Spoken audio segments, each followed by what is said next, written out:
Hello all, welcome back to my channel Chandana Divakar vlogs. ఎలా ఉన్నారు అందరూ? బాగున్నారా? నేనైతే చాలా బాగున్నాను. మీరు కూడా బాగున్నారని అనుకుంటున్నాను.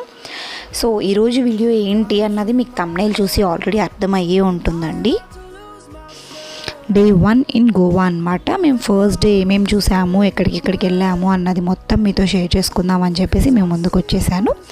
చూసేసేయండి. ఇది చూడండి, మా రిసార్ట్కి జస్ట్ ఒక 300 to 400 మీటర్స్ డిస్టెన్స్లో ఉందన్నమాట బీచ్. చాలా బాగుంది, ప్లెజెంట్గా ఉంది, క్రౌడ్ కూడా ఎక్కువ లేదు. ఈ బీచ్కి మేము లాస్ట్ డే వచ్చాము యాక్చువల్గా ఫోటోషూట్ చేసుకుందాము అని చెప్పేసి. అది కూడా నేను అప్కమింగ్ వీడియోస్లో అప్లోడ్ చేస్తాను, చూసేసేయండి. యాక్చువల్గా ఏంటంటే మేము చెక్ ఇన్ అయిపోయేసరికి చాలా లేట్ అయిపోయింది, ఆల్మోస్ట్ 12:30 అలా అయిందనమాట.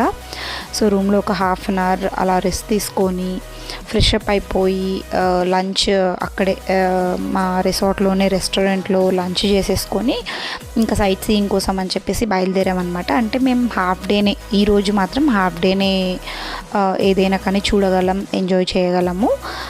సో అదే ప్లాన్తోనే వెళ్ళాం. జస్ట్ ఒక 2-3 ప్లేసెస్ అనుకున్నాం మేము. అగుడా ఫోర్ట్ అండ్ బాగా బీచ్ అనుకున్నాము, 2 ప్లేసెసే అనమాట. సో బయలుదేరిపోయాము. ఎండలు అయితే బీభత్సంగా ఉన్నాయి, అసలు చాలా వేడి ఉంది. అందుకే ఇంకా కోకోనట్ వాటర్ తాగుదాము అని చెప్పేసి దారిలో కనిపిస్తే ఆగాము. గోవా మొత్తం మనకు ఎక్కువ కొబ్బరి చెట్లు ఉంటాయండి. సో ఫస్ట్ అయితే ఇప్పుడు మనం అగోడా ఫోర్ట్కి వెళ్దాము. అగోడా ఫోర్ట్కి వెళ్ళేటప్పుడు దారిలోనే మనకు ఒక బోట్ రైడ్ ఉందన్నమాట. అది ఏంటంటే మనకు డాల్ఫిన్ స్పాట్, తర్వాత ఫ్యూ ప్లేసెస్ చూపిస్తారు. అవి ఏంటి అన్నది మనకు వీడియో రన్ అవుతున్నప్పుడు, ఆ ప్లేసెస్ చూపించేటప్పుడు సైమల్టేనియస్గా చెప్తాను. ఈ బ్రిడ్జ్ గుర్తుపెట్టుకోండి, మీకు ఎక్కడైనా కనిపించిందంటే గోవా వెళ్ళే వాళ్ళు ఈ బ్రిడ్జ్ దాటిన వెంటనే అక్కడ పోలీసులు కాపు కాస్తూ ఉంటారనమాట. ఓవర్ స్పీడ్ వెళ్ళినా సరే లేదా ఏదో ఒకలాగా పట్టేసుకుంటారు, పట్టుకొని అన్నీ అడుగుతారు మనకి. అన్నీ ఉంటే ఓకే, ఏదైనా ఒక చిన్న మిస్టేక్ ఉన్నా సరే బాగా ఫైన్ లాగుతారు అనమాట. సో అది దృష్టిలో పెట్టుకొని కొంచెం రూల్స్ అన్నీ కరెక్ట్గా పాటించండి. గోవాలో మాత్రం అదొకటి కొంచెం బాగా ఇబ్బంది పెట్టే థింగ్ ఉంది. మంచికే అనుకోండి, బట్ చిన్న వాటికి వదిలేయచ్చు అన్నది నా ఫీలింగ్ అనమాట. సో మనకి యాజ్ యూజువల్ గోవా మొత్తం చర్చిలు ఉంటాయండి ఎక్కడ చూడు. సో మేము అగోడా ఫోర్ట్కి వెళ్ళే దారిలో మాకు ఇలా బోట్ రైడింగ్ ఉంది అని చెప్పాను కదా, ఇదే అన్నమాట. ఇలాంటి ఒక బోట్, స్పీడ్ బోట్స్ కూడా అవైలబుల్లో ఉంటాయి, బట్ అది ఇక్కడ కాదు, వేరే ఇంకొక చోట ఎక్కడో ఉంటాయంట, నేను కూడా విన్నాను. బట్ మేమైతే ఈ నార్మల్ బోట్లోనే ట్రావెల్ చేసాము. సో దట్ మంచిగా చూడొచ్చు కదా, స్లోగా వెళ్తూ ఉంటుంది, మరి అంత ఫాస్ట్గా వెళ్ళదు, మంచిగా చూడొచ్చు కదా ప్లేసెస్ అన్న ఉద్దేశంతో. దీని ప్రైస్ వచ్చేసి మనకు 700 అండి పర్ పర్సన్ రైడ్కి. ఇక్కడ 4 ప్లేసెస్ ఏమో కవర్ చేస్తారు. అవన్నీ ఏంటి అన్నది మీకు డైరెక్ట్గా చూపిస్తాను. ఇది చూడండి, నాకు ఈ ప్లేస్ చాలా నచ్చింది. అంటే ఇటు సైడ్ వాటర్ ఉండి అక్కడ ఒక చిన్న ఐలాండ్ లాగా ఉంది, చూడ్డానికి చాలా బాగా అనిపించింది అనమాట. ఇన్ఫ్యాక్ట్ చెప్పాలంటే నాకు అక్కడికి వెళ్ళి ఆగాలనిపించింది, అక్కడ దిగాలి అనిపించింది బోట్. బట్ మనం డాల్ఫిన్ షో చూడడానికి వెళ్తున్నాం కాబట్టి అటే వెళ్ళిపోవాలి, తప్పదు. సో డాల్ఫిన్స్ అయితే బాగా కనిపించాయి, బట్ కెమెరాలో ఎంతవరకు క్యాప్చర్ చేసామో అంతవరకే అనమాట. బట్ మాకు ఇంకా కెమెరాలో క్యాప్చర్ చేసిన దానికంటే కూడా ఇంకా ఎక్కువే కనిపించాయనే చెప్తాను నేను. దీంట్లో ఎంతవరకు కనిపిస్తున్నాయో నాకు తెలియదు. మీరు చూస్తున్నట్టయితే క్లియర్గా అబ్జర్వ్ చేయండి సీని, మీకు డాల్ఫిన్స్ కనిపిస్తాయి డెఫినెట్గా. చూడండి, ఇక్కడ కనిపిస్తుందా మీకు? మ్యాక్సిమం క్యాప్చర్ చేయడానికి ట్రై చేసాము. అదేంటంటే రైట్ సైడ్లో చూస్తే లెఫ్ట్ సైడ్లో కనిపిస్తాయి, లెఫ్ట్ సైడ్లో చూస్తే రైట్ సైడ్లో కనిపిస్తాయి అన్నమాట. అదే టైంకి మనం క్యాప్చర్ చేయాలంటే కొంచెం కష్టమే, బట్ అయినంతలో మేము చేసాము. చూడండి,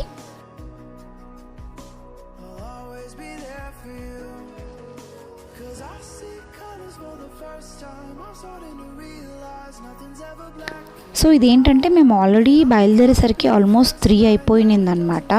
3 to నైట్ వరకు ఎంత ప్లేసెస్ చూస్తాం చెప్పండి. అప్పటికి మేము మ్యాక్సిమం కవర్ చేసాము అండ్ చూసిన వాటిని మాత్రం మంచిగా ఎంజాయ్ చేసాము. ఏ ప్లేస్ కానీ రిగ్రెట్ ఫీల్ అయ్యేటట్టు అయితే లేదు. అన్నీ మేము చూసిన ప్లేసెస్ వరకు అయితే 3 డేస్లో కూడా అన్నీ బాగున్నాయి ప్లేసెస్, ఏది రిగ్రెట్ ఫీల్ అవ్వలేదు మేము. ఇది చూస్తున్నారా, ఇది వచ్చేసి మనకు అగోడా ఫోర్ట్ అనమాట. అగోడా ఫోర్ట్ ఏంటంటే upper Aguada fort, lower fort 2 ఉంటాయి అన్నమాట. ఇది లోయర్ ఫోర్ట్. మేము మళ్ళీ ఇది చూసిన తర్వాత అప్పర్ ఫోర్ట్కి అయితే వెళ్ళాము.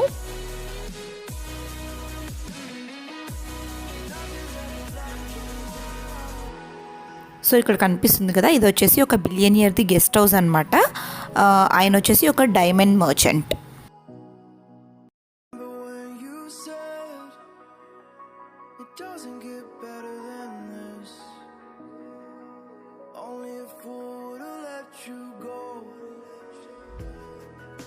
Into my head, am I about to lose myself? When will all of this fade away? 'Cause I see colors for the first time. I'm starting to realize nothing's ever black. So ఇక్కడ ఇది ఉంది చూసారా, ఇదేమో ఒకప్పుడు Goa jail అంటే central jail అనమాట. దీనికి వచ్చేసి మనకు అండర్ గ్రౌండ్లో ఉంటుందన్నమాట ఈ జైల్ అన్నది. ఇప్పుడు ఏంటంటే దీన్ని మ్యూజియం లాగా చేసేసారు. దీంట్లో మనకి అప్పటి కాలంవి కొన్ని ఉంటాయి కదా, అవన్నీ పెట్టి దీన్ని ఒక మ్యూజియం లాగా అయితే ఇప్పటికీ యూజ్ చేస్తున్నారు. బట్ ఒకప్పుడు మాత్రం ఇది central jail.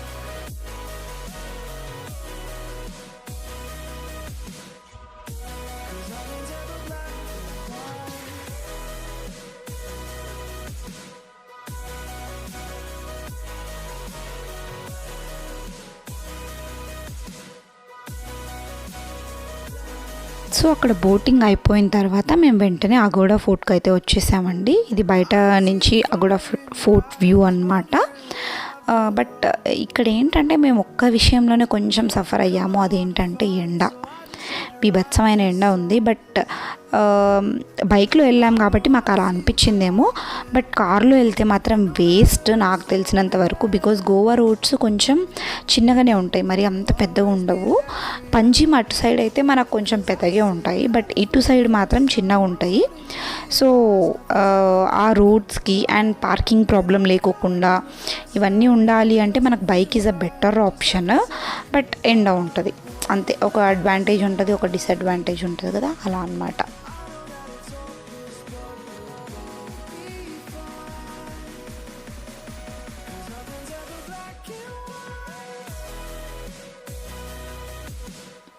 Fort as usual అన్ని ఫోర్ట్స్ ఉన్నట్టే ఉంటుంది ఆబ్వియస్గా. బట్ ఏంటంటే పిక్స్ మాత్రం బాగా తీసుకోవచ్చు. నేను ఇక్కడ తీసుకున్న పిక్స్ లాస్ట్లో అటాచ్ చేస్తాను, డెఫినెట్గా చూడండి. చాలా బాగా వచ్చాయి ఫొటోస్ మాత్రం.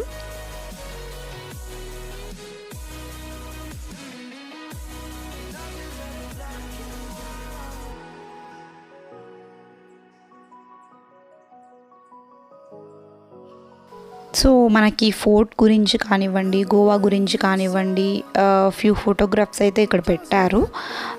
అవి కూడా మనం చూడొచ్చు అన్నమాట.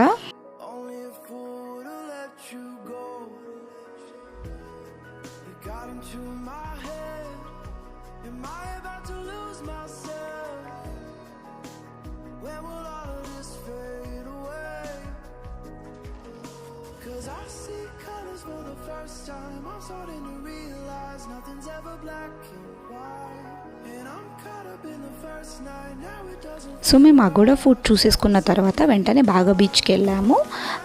మేము నైట్ బాగా బీచ్కి వెళ్ళాలని ఫిక్స్ అయ్యాము. బికాజ్ మోస్ట్ హ్యాపెనింగ్ ప్లేస్ అంటారు కదా, అది బాగా బీచే అనమాట. అలాగే క్రౌడ్ కూడా ఉంటుంది ఆబ్వియస్గా, ఎందుకు ఉండదు చెప్పండి. సో అది చూడడానికి అని చెప్పి వెళ్ళాము. ఇక్కడ ఏంటంటే షాక్స్ ఉంటాయి మనకు. అంటే షాక్స్ అంటే ఏంటంటే లైక్ రెస్టారెంట్స్ లాగానే, బట్ మనకి ఇలా టేబుల్స్ అండ్ చైర్స్ వేసి ఉంటారు. మధ్యలో ఒక క్యాండిల్ కూడా పెడతారు నైట్ డిన్నర్ టైంకి.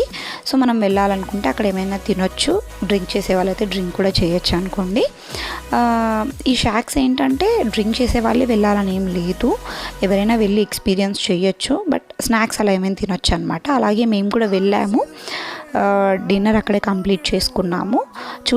ఇదైతే ఎక్స్పీరియన్స్ చేయాలనే చెప్తాను నేను ఒకసారి. ఓ సూపర్ అని చెప్పను, లేకపోతే అస్సలు బాగాలేదని చెప్పను. బట్ ఓకే ఫైన్, బాగుంది ఫుడ్ విషయానికి వస్తే. అండ్ ఎక్స్పీరియన్స్ అన్నీ ఓకే బాగుంది అని చెప్పచ్చు. ఈవినింగ్స్ మాత్రం బీచ్ ఎంత బాగుంటుంది కదా అసలు. సన్సెట్ అయ్యేటప్పుడు కానివ్వండి, సన్సెట్ అయిపోయాక కానీ చాలా బాగుంటుంది. అది ఎక్స్పీరియన్స్ చేయడానికి వెళ్ళామన్నమాట మేము. సో నేను ఇందాక చెప్పినట్టు షాక్కి అయితే వెళ్ళామన్నమాట మేము. ఏంటంటే వాళ్ళు వెయిటర్ వచ్చి యాక్చువల్గా డ్రింక్స్ ఏమైనా తీసుకోండి అని చెప్పి కొంచెం ఫోర్స్ చేస్తారు. బట్ మనకి ఇష్టం ఉంటే తీసుకోవచ్చు, లేకపోతే లేదు. మనం స్ట్రిక్ట్గా లేదు అని చెప్పేస్తే వాళ్ళు కూడా ఎక్కువ ఏం అడగరు. బట్ ఒక 2-3 టైమ్స్ అయితే అడిగి చూస్తారనమాట. మేమైతే తీసుకోలేదు, జస్ట్ స్నాక్స్ ఇంకా డిన్నర్ అయితే కంప్లీట్ చేసేసాము. నేను ఫ్రెంచ్ ఫ్రైస్, ఫిష్ తీసుకున్నాను, దీనివేమో ఉల్లి రింగ్స్ తీసుకున్నాడు. అండ్ ఫైనల్లీ బిర్యానీతో ఎండ్ చేసామన్నమాట. సో నైట్ డిన్నర్ ఫినిష్ చేసుకొని మళ్ళీ మేము బీచ్ దగ్గరికి అయితే వెళ్ళిపోయాము. ఎందుకంటే నాకు పర్సనల్గా నైట్ బీచ్ అంటే చాలా ఇష్టం. అలా బీచ్ ముందు కూర్చొని ఆ వాటర్ సౌండ్ మనకు వినిపిస్తూ ఉంటే, వాటర్ మనకు కనిపిస్తూ ఉన్నప్పుడు చల్ల గాలి వస్తూ ఉంటే అసలు ఎంత బాగుంటుంది కదా. అది నేను మాటలో చెప్పలేనమాట ఆ ఎక్స్పీరియన్స్ అన్నది. సో మాకు ఇంకా అక్కడ చాలాసేపే టైం స్పెండ్ చేయాలనిపించింది. బట్ వెళ్ళక తప్పలేదన్నమాట. బికాజ్ మా రూమ్ కొంచెం దూరంలో ఉంటుంది. సో లేట్గా వెళ్ళడం సేఫ్ కాదు కదా అని చెప్పేసి వెళ్ళిపోయాము. యూజువల్గా ఎవరైనా సరే రూమ్స్ బుక్ చేసుకునేటప్పుడు బాగా బీచ్ దగ్గరలో బుక్ చేసుకోండి. బీచ్ ఎక్స్పీరియన్స్ చాలా బాగుంటుంది, నైట్ బీచ్. మా రిసార్ట్ దగ్గర ఒక బీచ్ ఉంటుంది, కానీ నైట్ టైమ్స్ అది సేఫ్ కాదు, అక్కడ క్రౌడ్ ఎక్కువ ఉండదు, అందుకే అక్కడికి వెళ్ళాము. సో అంతే అండి, ఈ వీడియో అయితే ఇక్కడితో ఎండ్ చేసేద్దాం అనుకుంటున్నాను. ఈ వీడియో కనుక మీకు నచ్చినట్టయితే ప్లీజ్ లైక్ చేయండి, షేర్ చేయండి, కమెంట్ చేయండి. అండ్ ఇంతవరకు ఎవరైనా సరే మన ఛానల్ని సబ్స్క్రైబ్ చేసుకోకపోతే డెఫినెట్గా సబ్స్క్రైబ్ చేసుకోండి. See you next video. Bye.